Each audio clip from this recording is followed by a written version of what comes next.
नमस्कार, आपका स्वागत है एबीसी न्यूज हिंदी के इस एपिसोड में। मैं हूं कनु सारदा।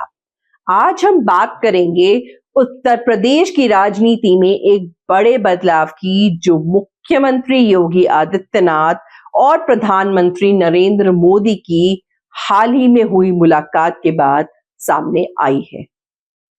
इस मुलाकात ने यूपी की सियासत में हलचल मचा दी है। सवाल यह है कि क्या यूपी में भाजपा संगठन और सरकार में बड़ा बदलाव होने वाला है? क्या योगी आदित्यनाथ अपनी नई टीम बनाने की तैयारी कर रहे हैं? और क्या यूपी में मंत्रिमंडल विस्तार और संगठन में फेरबदल की भूमिका तैयार हो रही है? आइए जानते हैं इस पूरे घटनाक्रम को विस्तार से। रविवार को उत्तर प्रदेश के मुख्यमंत्री योगी आदित्यनाथ दिल्ली में प्रधानमंत्री नरेंद्र मोदी से मिले। यह मुलाकात करीब 1 घंटे तक चली। यह बैठक इसलिए भी खास थी क्योंकि इसके ठीक 1 दिन पहले योगी आदित्यनाथ ने बीजेपी के राष्ट्रीय अध्यक्ष जेपी नड्डा से भी मुलाकात की थी।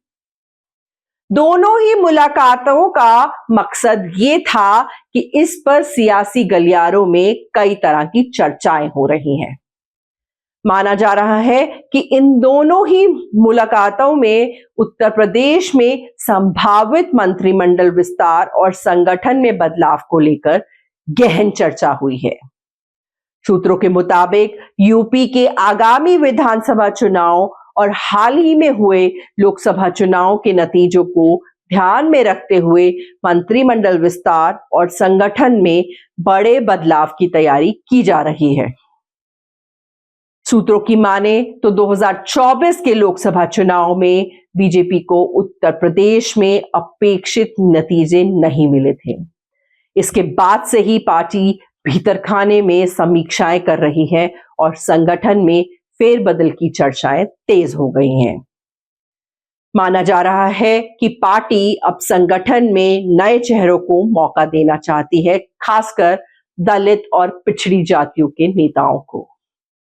सूत्रों की माने तो योगी सरकार के मंत्रिमंडल में भी कुछ नए चेहरों को जगह दी जा सकती है। वहीं कुछ मंत्रियों के विभाग बदले जा सकते हैं और कुछ की छुट्टी भी हो सकती है। पीएम मोदी से मुलाकात में महाकुंभ के सफल आयोजन को लेकर भी चर्चा हुई। पीएम मोदी ने महाकुंभ की सफलता के लिए योगी आदित्यनाथ की सराहना की, लेकिन असली चर्चा मंत्रिमंडल विस्तार और प्रदेश अध्यक्ष की नियुक्ति को लेकर रही। सूत्रों के मुताबिक मंत्रिमंडल विस्तार में दलित और ओबीसी नेताओं को ज्यादा प्रतिनिधित्व देने पर चर्चा हुई।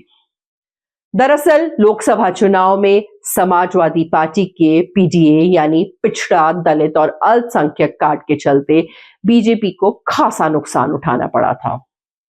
ऐसे में बीजेपी अब अपने समीकरणों और दुरुस्त करने में जुट गई है। कहा जा रहा है कि भाजपा का फोकस ऐसे चेहरों पर है जो पार्टी कैडर को साथ लेकर चल सके और सरकार के साथ अच्छा तालमेल बना सके। इसी वजह से नए प्रदेश अध्यक्ष की नियुक्ति को लेकर भी गहन मंथन चल रहा है। भाजपा चाहती है कि अगला प्रदेश अध्यक्ष ऐसा हो जो जातीय समीकरणों को भी साधे और संगठन को मजबूत भी करे। सूत्रों का कहना है कि प्रदेश अध्यक्ष के लिए कई नामों पर चर्चा चल रही है और जल्द ही इसका ऐलान भी हो सकता है। साथ ही सूत्रों के अनुसार पार्टी में जिला अध्यक्षों के चयन का काम लगभग पूरा हो चुका है, लेकिन अंतिम मोहर केंद्रीय नेतृत्व द्वारा लगाई जाएगी। इसलिए पीएम मोदी और जेपी नड्डा से मुलाकात का मकसद यही था कि अंतिम नामों पर सहमति बन सके। इसके बाद ही प्रदेश अध्यक्ष के नाम का ऐलान होगा और मंत्रिमंडल विस्तार की प्रक्रिया आगे बढ़ेगी। यूपी में भाजपा की अगली रणनीति क्या होगी, इस पर चर्चा इसलिए भी जरूरी है क्योंकि पार्टी को हाल ही में हुए उपचुनावों में मिली जीत का फायदा आगामी चुनावों में उठाना है। ऐसा माना जा रहा है कि मंत्रिमंडल विस्तार में अयोध्या से भी प्रतिनिधित्व दिया जा सकता है, ताकि भाजपा अपने धार्मिक और विकास के एजेंडे को एक और मजबूती दे सके। मंत्रिमंडल विस्तार को लेकर यह भी चर्चा है कि योगी आदित्यनाथ सरकार के कुछ मंत्रियों के प्रदर्शन से संतुष्ट ही नहीं है। बताया जा रहा है कि सीएम योगी अपनी नई टीम बनाना चाहते हैं। ऐसे में जिन मंत्रियों के कामकाज में कमजोरियां नजर आई हैं, उनके विभाग बदले जा सकते हैं या फिर उन्हें हटाया भी जा सकता है। वहीं कुछ नए चेहरों को सरकार में शामिल करने की तैयारी है, ताकि युवा और ऊर्जा से भरी टीम बनाई जा सके, जो कि आगामी चुनाव में पार्टी के लिए सहायक हो सके।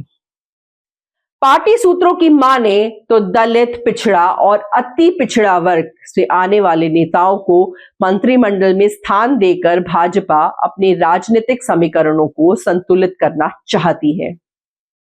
खासकर भाजपा का फोकस यूपी के उन इलाकों पर है जहां 2024 के लोकसभा चुनाव में पार्टी कमजोर साबित हुई थी। योगी आदित्यनाथ की सरकार में फिलहाल कई बड़े मंत्रालयों की जिम्मेदारी उनके पास ही है। उदाहरण के तौर पर पूर्व मंत्री जितिन प्रसाद के लोकसभा चुनाव जीतने के बाद से पब्लिक वर्क्स डिपार्टमेंट यानी कि पीडब्ल्यूडी का कार्यभार अभी तक किसी भी अन्य मंत्री को नहीं दिया गया। इसके अलावा कई अन्य मंत्रालय भी ऐसे हुए हैं जिन पर लंबे समय से कोई नया नियुक्ति नहीं हुई है। ऐसे में पीएम मोदी और योगी आदित्यनाथ की मुलाकात में इन विभागों को लेकर भी मंथन हुआ है। यही नहीं, मंत्रिमंडल विस्तार में महिलाओं और युवाओं को भी प्रतिनिधित्व देने पर चर्चा हुई, ताकि पार्टी का जनाधार मजबूत किया जा सके। इसके साथ ही संगठन के स्तर पर भी बड़े बदलाव की तैयारी है। जिला अध्यक्षों की सूची पर अंतिम सहमति के बाद ही प्रदेश अध्यक्ष का नाम तय किया जाएगा। फिलहाल पार्टी 98 संगठनात्मक जिलों में से करीब 70 जिलों में ही चुनाव करा पाई है। अब इन जिलों में सहमति के आधार पर नियुक्तियां हो रही हैं। कहा जा रहा है कि अगले सप्ताह तक जिला अध्यक्षों की सूची जारी हो जाएगी, जिसके बाद प्रदेश अध्यक्ष की घोषणा होगी और फिर मंत्रिमंडल विस्तार का ऐलान होगा। भाजपा की कोशिश है कि प्रदेश अध्यक्ष ऐसा हो जो पार्टी के सभी वर्गों को संतुलित रख सके और आगामी विधानसभा चुनाव में भाजपा को मजबूती दे सके। तो दोस्तों, ये था आज का पॉडकास्ट। सवाल ये है कि क्या बीजेपी इस बदलाव के जरिए 2027 में फिर से यूपी की सत्ता पर कब्जा कर पाएगी? क्या योगी आदित्यनाथ अपने मंत्रिमंडल में ऐसे नेताओं को मौका देंगे जो चुनाव में पार्टी को मजबूती दे सके? क्या बीजेपी दलित और पिछले वर्ग के वोट बैंक को फिर से साधने में कामयाब होगी? इन सभी सवालों के जवाब आने वाले समय में मिलेंगे, लेकिन इतना तय है कि यूपी की राजनीति में बहुत बड़े बदलाव की तैयारी चल रही है।